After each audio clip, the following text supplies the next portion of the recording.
If you've been listed as a contributor on someone's FAFSA form, like a parent or spouse, you may need to sign it before the application is considered complete.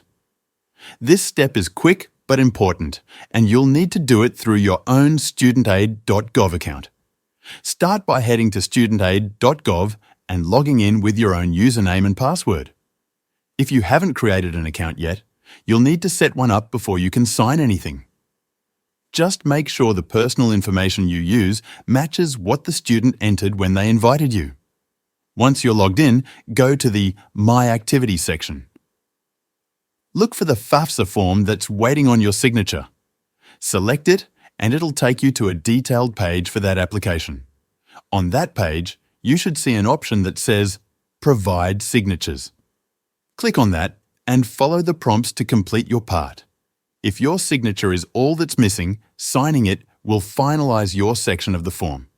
Keep in mind that if you make any changes to your part of the form while you're there, you'll need to re-sign before the form can move forward. And that's it. Once you've submitted your signature, the student's FAFSA can continue through the process. Thanks for watching.